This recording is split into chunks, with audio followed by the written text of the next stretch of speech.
Hello everyone, সবাই কেমন আছেন? আশা করি সবাই ভালো আছেন। বন্ধুরা, আমরা সবাই জানি যে টাকার রেট ভিন্ন ভিন্ন। মানে কোনো দেশের টাকার রেট বেশি, আবার কোনো দেশের কম। কিন্তু আপনি কি জানেন আজকের দিনে ওমানের 1 রিয়াল সমান বাংলাদেশের কত টাকা হয়? আপনার ধারণা কি ঠিক, নাকি অবাক হওয়ার মতো কোনো চমক আছে?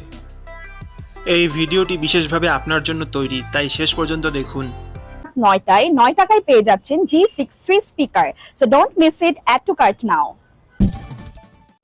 আজ বৃহস্পতিবার 18ই ডিসেম্বর 2025। আজ ওমানের 1 টাকা সমান বাংলাদেশের 317 টাকা 03 পয়সা, আর অপরদিকে বাংলাদেশের 1 টাকা সমান ওমানের 0 টাকা 0032 পয়সা। বন্ধুরা, টাকার রেট প্রতি মুহূর্তেই বদলায়, আর এই পরিবর্তন আপনার আয়, খরচ, এমনকি সঞ্চয়ের উপর প্রভাব ফেলে। তাই নতুন রেট সবার আগে জানতে এখনই চ্যানেলটি সাবস্ক্রাইব করুন এবং বেল আইকন প্রেস করুন, যাতে কোনো আপডেট মিস না করেন। ধন্যবাদ, দেখা হবে পরবর্তী ভিডিওতে।